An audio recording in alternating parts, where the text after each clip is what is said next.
Okay. Thanks for joining us. Thank you, Chairman. Thanks to all the witnesses for being here. Just a quick opening question.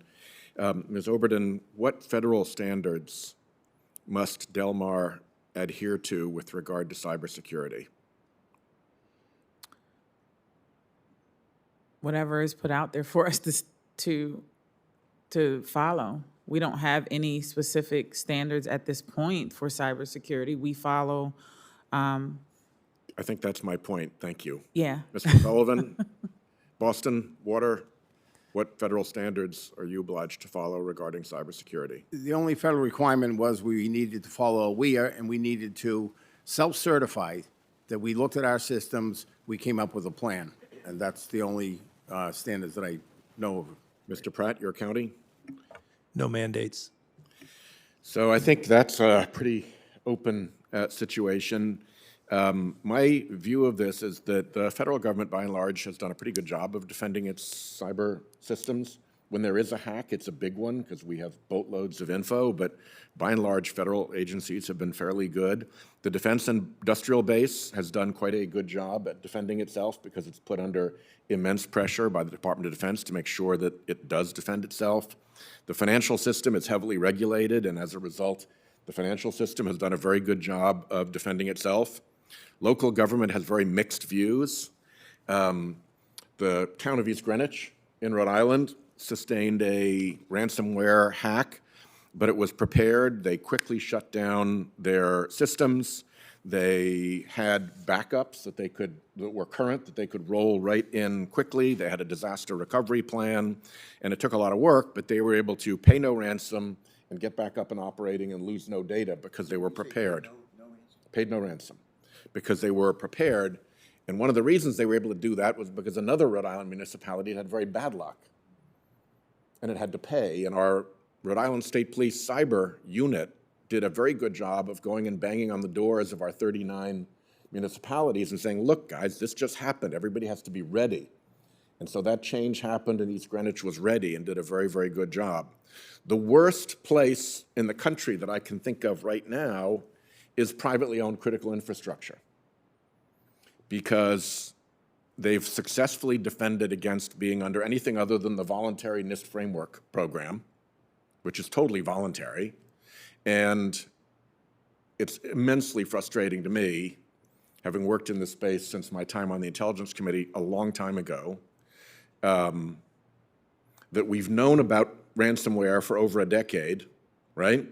We've known that critical infrastructure was the prime target for cyber hackers for more than a decade.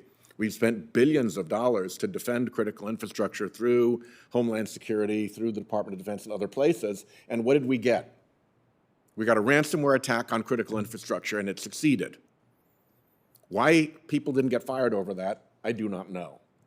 But part of the deal has to be that we've got to be less reticent about when a company's critical infrastructure, making sure that they're doing their job of defending themselves. We can't just have the Chamber of Commerce, U.S. Chamber of Commerce, come in here and say, no, we're against all this stuff, and roll over backwards when it's critical infrastructure. So you guys are kind of in the middle. You're not privately owned, but you're not much supported, either with resources or with regulations. And I hope very much that in this committee we'll start to develop things that will help you work through this so you're more like East Greenwich when you get hit. Sounds, Mr. Sullivan, like you all did a pretty good job of getting back online. And we did not pay any ransom. We immediately shut down.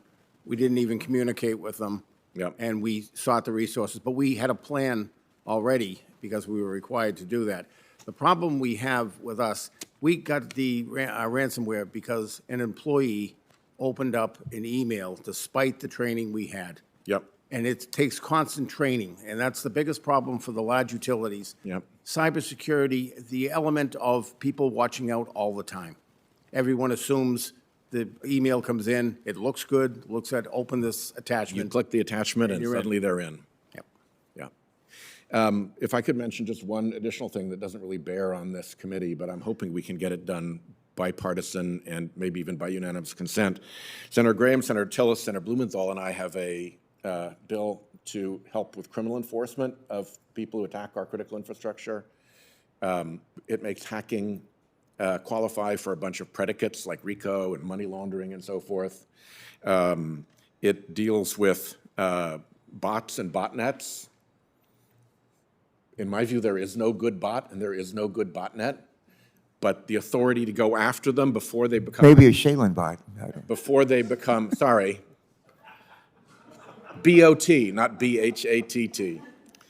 But the authority to go after them before they become actively harmful is unclear, and we need to fix that. And we have a bunch of enhanced penalties that we could add once people go after critical infrastructure. And I'm hoping that's something that we can move quickly unless there's some like botnet caucus out there that I haven't heard about.